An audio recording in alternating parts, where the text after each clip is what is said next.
So good morning and welcome to another episode of Better Business, Better Life. I'm here this morning with Shelley Woodrow, who is a newly certified EOS Implementer from Las Vegas. Welcome, Shelley. Thank you so much. Great to be here. It's lovely to have you. Now, I understand, of course, it's afternoon over there rather than morning, so good afternoon to you. So, Shelley, you and I have met through our EOS community, and I've heard your story, and I just think it's fascinating. I wonder if you might share a little bit of that with our listeners about how you got to, I suppose, first of all, know about EOS, and then secondly, actually become an EOS implementer.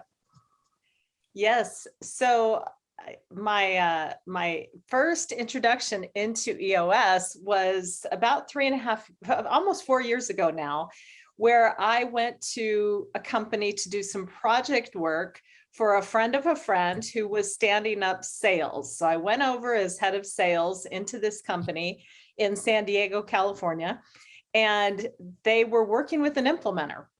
And they were running their business on EOS. And I had never heard of EOS, had no idea what EOS was, and got to experience using the tools and the disciplines firsthand as a leader on an EOS team. And then got to work with a professional EOS implementer, or we thought we were working with a professional EOS implementer at the time. We later learned we weren't, but that's a whole nother story.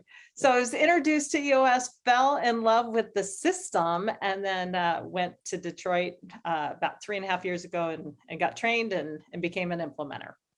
So what did you fall in love with? Because I too fell in love with it when I saw it, but I wonder what it was for you that made you fall in love with EOS. So for me, it was the tools and the disciplines and the structure that it brought to a very non-structured sales environment. So it was very helpful as I was standing up a sales organization to have some structure that helped the entire leadership team in the business work more efficiently.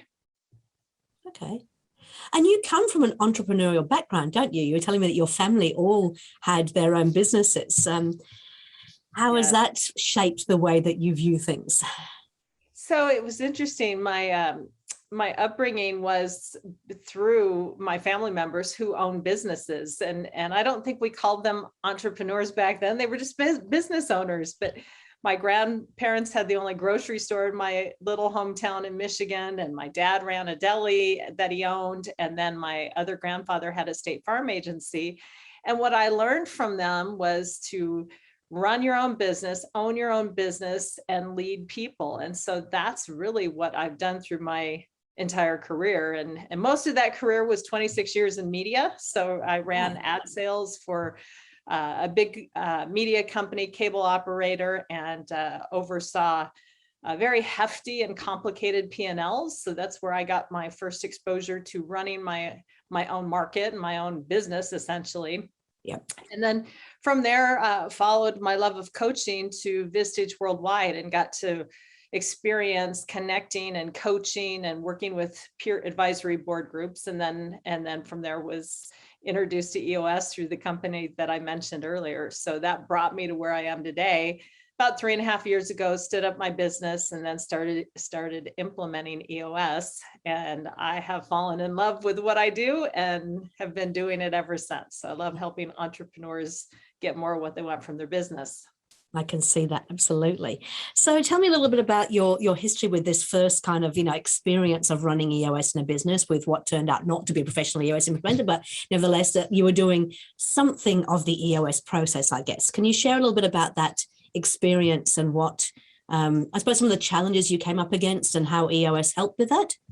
Sure. So some of the challenges were we really had no internal processes really defined, and especially around sales, because they were introducing a new revenue line, a new sales channel. And so that's what I was invited to come over and stand up. And so in working with EOS tools, it made everything much easier, much quicker. It provided a structure for the business. I knew sales, but I'm not great at imposing structure. So because the tools are so simple and easy to use, overlaying that structure on a solid sales foundation made for a really great experience running on EOS. Now, I later learned after I went through the training and became a professional implementer that we were doing many things that we were complicating and that were designed to be very simple. And we were making things harder than they needed to be. And so then I fell in love with EOS even more. Because of the simplicity, yeah. It's part of the reason that I sort of fell in love with it too, is that, you know, having done an MBA and kind of working with a number of businesses over many, many years, it just took all of that amazing kind of knowledge, but really simplified it down. And we all know that as entrepreneurs, you know, we get distracted by the bright, shiny lights. And so as much as you can make it simple, the better it becomes. Yeah. Yeah, absolutely. So in terms of, you know, when you went and did your training and you said you found that it was perhaps, should have been a little bit more simple. Can you give an example of, you know, where people, because I know that even businesses who try to self-implement tend to overcomplicate things as well. Can you think of an example where people might overcomplicate and what effect that might have on the business?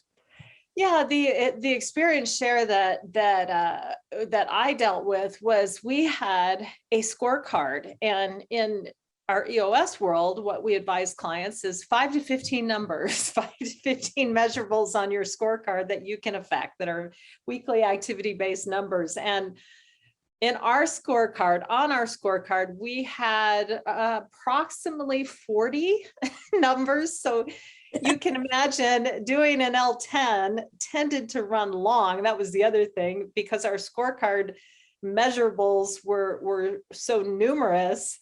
Our L10s always ran late, and I couldn't understand why we couldn't start and end on time. We were okay getting started on time, but always ran late. And in hindsight, it was because we were spending so much time reviewing way too many numbers, not worthy really of the leadership team's attention.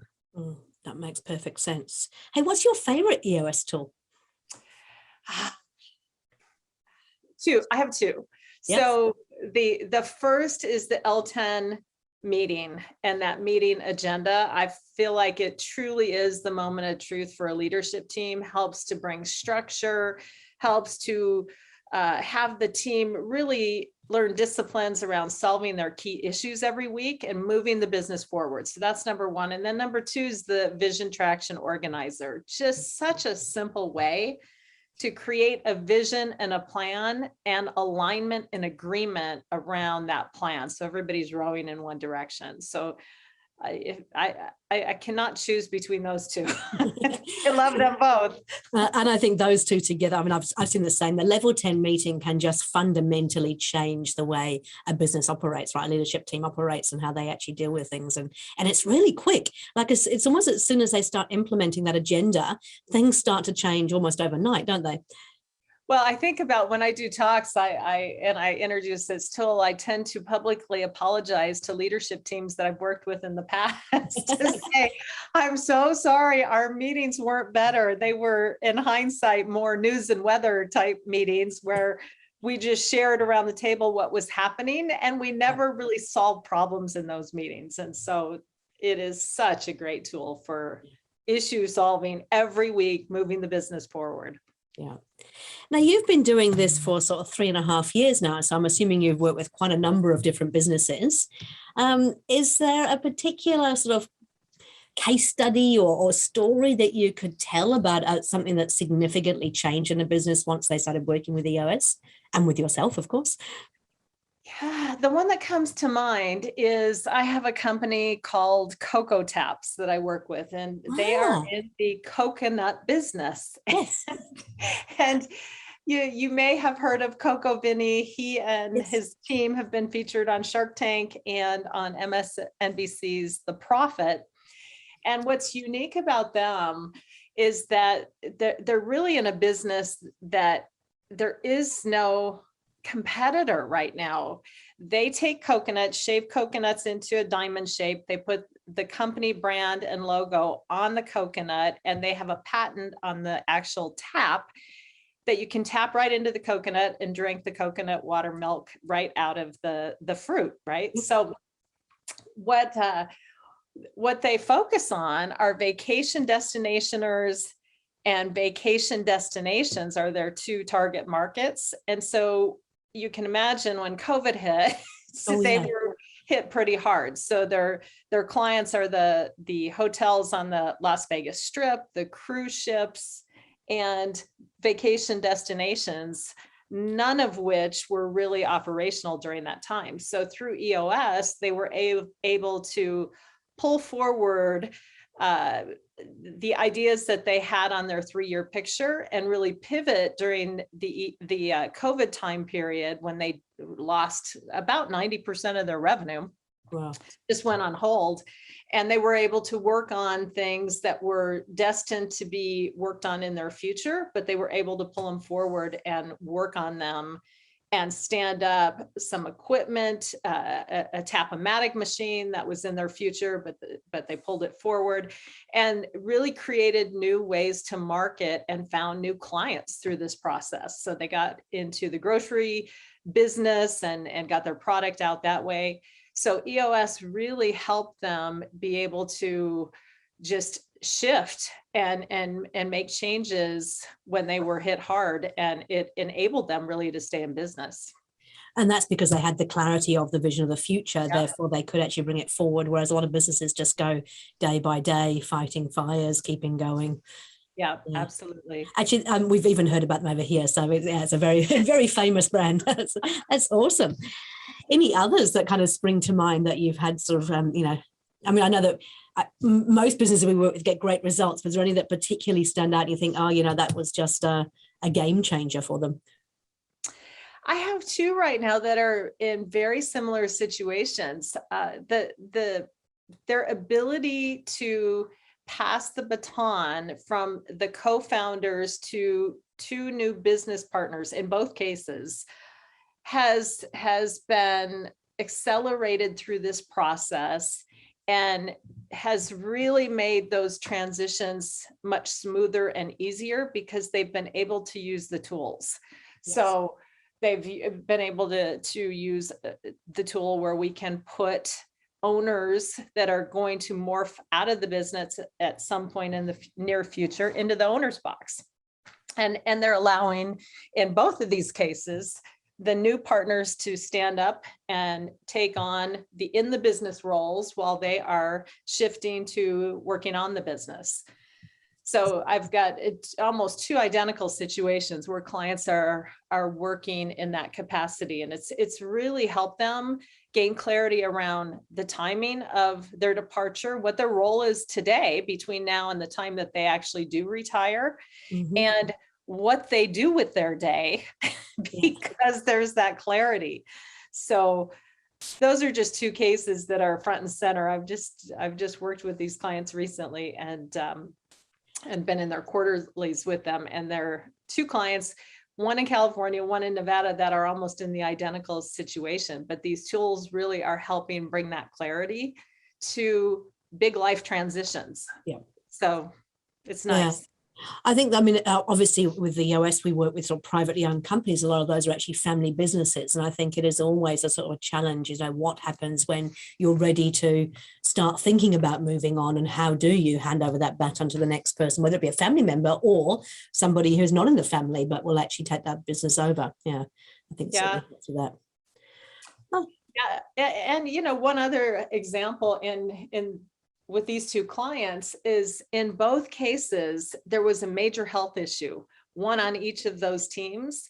And we were able to use IDSing, a tool, our issue solving tool through EOS, in one case to prepare for a surgery that could potentially end in death, and IDS, what happens if I don't make it through the surgery?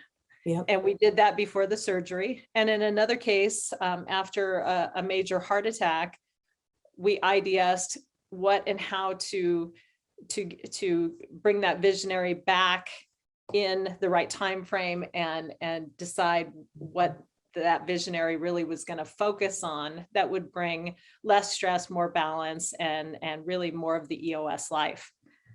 So the tools can be used for really even dealing with health issues that affect the business. And I suppose, that's what my little elephant here is that some of those things, they're not talked about, are they? Until sometimes it's too late. And I think that's what I love about EOS is bringing all those issues to the forefront, making sure we are having those conversations and really getting to the root cause of what the issue is before trying to jump in and solve it. Yep. Yeah, absolutely. Okay, and I can see you've got your EOS Life poster in the background. Obviously, the podcast listeners won't be able to see that, but you've got that, and mine's actually sitting in front of me. Tell me about your EOS Life and what it means for you and also for the companies that you work with. Yeah, so for the listeners, if you don't know what the EOS Life is, it's really doing what you love with people you love, making a huge difference in the world, being compensated appropriately with time to pursue other passions. And for me, that means really having the right number of clients that fit my core values and vice versa. We're a good match. That still leaves me time to spend with my family. So we love international travel, and we attempt to do a big trip every year and have been pretty successful until COVID. So we're 2 years behind, but we love international travel and experiencing the world. And, I love exercise and having time for my kids and my husband, and EOS allows for that. And, my definition of an EOS life is probably different than yours, Debra, or your listeners. And, it's just defining what that is and then living it. And so I feel like, I get to do what I love every day with people I love. And that in and of itself is just so rewarding. Yeah. We have an awesome cup. I get my energy from that. And so for business owners, they sort of see that and think, oh, well, that's great for the EOS implementer, but it's the same for business owners, right? If you're actually spending time doing what you love in your business with people that you love, and, you get to make that huge difference. And I think for a lot of business owners, just that having time to pursue other passions is the bit that tends to fall by the wayside most easily, isn't it? And we have the greatest tool that I love teaching when we're talking about the EOS Life for our clients. Our Delegate and Elevate tool is bringing this joy forward to our clients through the tool that allows them to isolate the things that they don't love to do, they're not great at, they don't like, get rid of those things as soon as they possibly can over time. It's, sometimes it can't happen immediately because there may or may not be someone to delegate to, but we find the who's. And when they can remove some of those things, they too get great energy that's derived from the things that they like to do, they love to do, they're focused on their strengths, their talents, and they're able to focus in the business where they want to add the most value. So they get to live the EOS life. And so that's part of the joy of this for me, is helping them see beyond the business results, but what kind of life do you want to live? What's your definition of the EOS life? And then helping them live it. I mean, I'm with you. My whole thing is called Better Business, Better Life. And it's all really about having a better life by creating a better business. And I think that, I see people who go into business because they want the freedom, because they want the time to do those other things, and they're not being completely consumed by the business. And, it's hard to let go because, I can, myself personally, I can do everything in the business if I wanted to. Most of us can as entrepreneurs, but should I be? And I suppose if you think about, if you're doing things like the accounts, which I really don't like, that energy that you get from doing that, it just drags you down. It's like house cleaning. I always give the example of house cleaning. I say, anybody who has not got a house cleaner, you're mad, because at the end of the day, for me, that's 3 or 4 hours a week that I could spend. I'm a really, really good house cleaner, but spending 3 or 4 hours cleaning makes me feel miserable versus having 3 or 4 hours where I could be out cycling or doing things that I love, photography, whatever it might be. It's just, that energy is the most important thing. And that's the same goes with business. Why are we doing things that we hate so much? Yes, we have to protect doing what we love. Yeah. Do more of it. Completely agree. Okay, so I forgot to ask you right at the beginning, you've obviously had quite an interesting life from the entrepreneurial family background into, Vistage, doing the sales and the media stuff. What would you say is your professional and personal best so far? Because we always talk about these in our EOS meetings. I think it's really interesting to Learn about people. For me, the two compliments that I had throughout my career are probably my favorite. I would say are my accomplishments. And one of them is going to sound wacky, but I think number one is leaders. It's our job as leaders, whether we're business leaders or leaders in life, to help create other leaders that have the skills and abilities to develop and create other leaders. So first and foremost, that gift that I've been given is to be in those positions where I can work with leaders and help them grow and thrive and develop has been one of my proudest accomplishments. The other is how I treat people. I remember somebody saying one time, you fire somebody and they come out of your office and they give you a hug and they say thank you. And they genuinely meant it as a compliment, because it was about treating people with dignity and grace and humility and all of that. And so I was just so proud of that, because as leaders, we sometimes have to make those tough calls. And I think in business, there's the what you do and the how you do it. And so I've worked really hard to treat people with respect and dignity and grace. And even when we're making tough decisions, just to do it in the right way. Yeah. So those things I'm pretty proud of.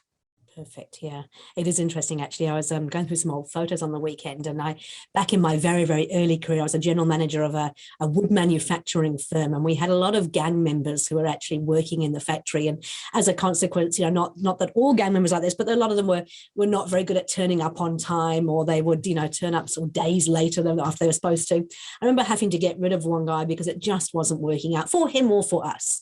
And so I had the conversation with him, and we decided it was best that he actually leave. And then at the end of the week, we had a little bit of a farewell for him. And there's a photo of him, sort of me sitting on his lap. He was really actually quite grateful for me for sacking him, which seemed quite odd. But yeah, I know what you're saying. It is about the way that you do it, and making sure that you're looking after both parties, because sometimes getting rid of people is the best thing for them as well. Oh, absolutely. In most cases, it is, because they tend to not, if it comes to that point, there's usually a right people, right seat issue, and it's not good for either. So it can be win-win. That's a really good point, actually. Right people, right seat. Give me your perspective on right people, right seat, because it's one of the things we talk about a lot in EOS. Yeah, so for me, it's just aligning core values and hiring and bringing to life and living and breathing core values and using them to get right people. So people that fit the culture of our clients' organizations, of my organization, people that I want to attract into the company. And right seats, people that are great at their jobs. They have the skills, the abilities, the desire to be great at their jobs. They're high performers. And so I've always believed, way before EOS, that you have to have the right people in the right seats. A high performer who doesn't fit the culture can kill the culture. And people that are just so perfectly suited for your business from a cultural, from a HR standpoint, that aren't performing are going to be problematic as well. So it is truly important to have both. And a hiring example is, back to my coconut friend,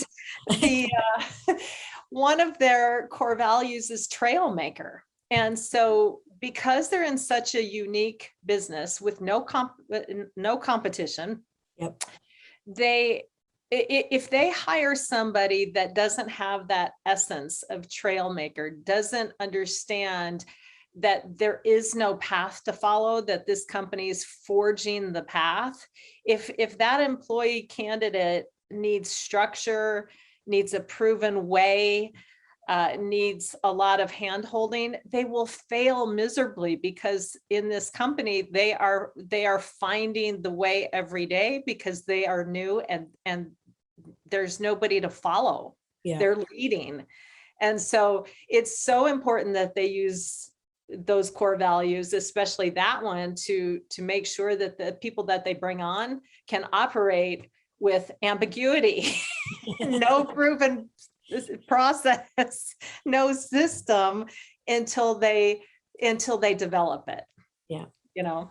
I completely agree. Hey, just in terms of, it's interesting, how do they test that? You know, when not test, but yeah, no, how do they check that when somebody's actually coming for an interview? Because somebody can say, oh yes, absolutely, you know, I'm a trial finder, but what can they do to ensure that their actions fit in with what they're saying?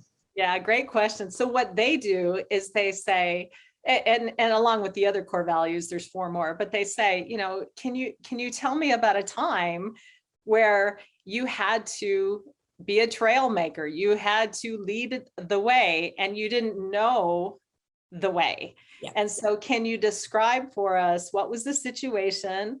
What action did you take? And what were the results? And so it just is a way to test when somebody says, oh yes, I can be a trail maker. Yeah. Well, can you give me an example of a way that you've done that in the past? What was the situation? What action did you take? And what were the results?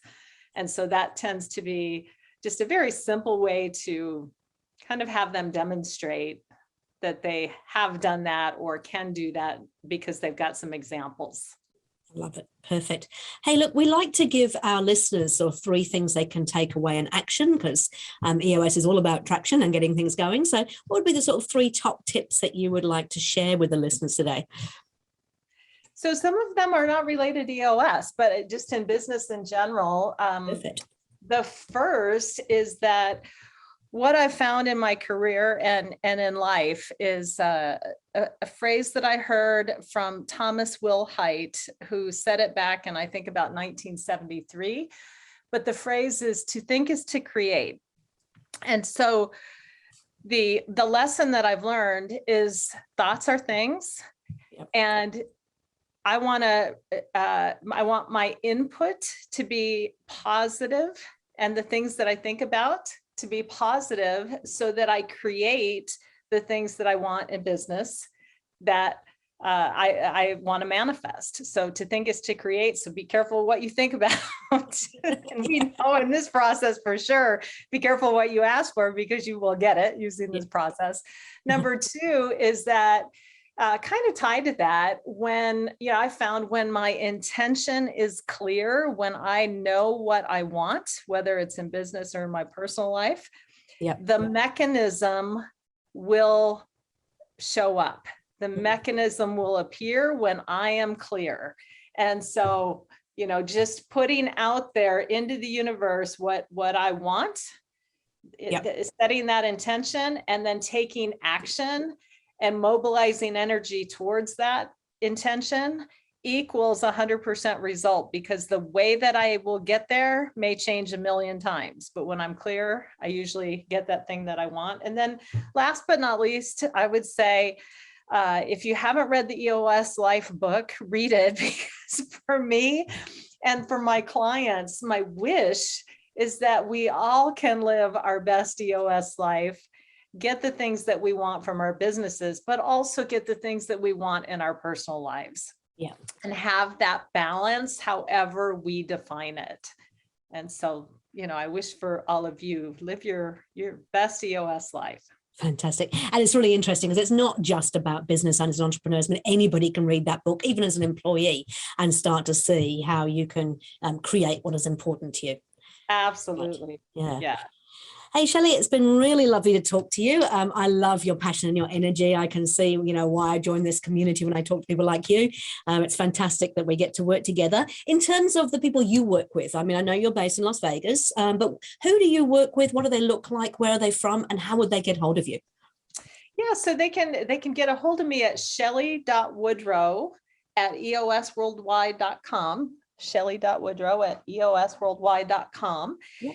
And the type of people that I look to help are people that want help, that are running a great business. Maybe they're frustrated or struggling, but they want more than they're getting today, and they're willing to put in the work, and they want to achieve great things, and they're great humans. So, selfishly, they're great humans. That's fantastic. And that's how I would describe my clientele. I feel so blessed and lucky to work every day, truly with people that I love, Yeah. that I would socialize with nightly, or I will work with in business because just of who they are. And so great people, do what you love with people you love. Wonderful. Hey, look, I cannot wait until international travel opens up again, because I'm really looking forward to coming over to the US and meeting with all you guys. It's great that we get to catch up virtually once a quarter, but honestly, I'm looking forward to that hug one day soon. Oh, me too, Debra. Thank you so much for having me. Oh, look, thank you for giving up your time. Have the wonderful rest of your afternoon, and I look forward to talking to you soon. All right. Thank you. Thanks, Shelley.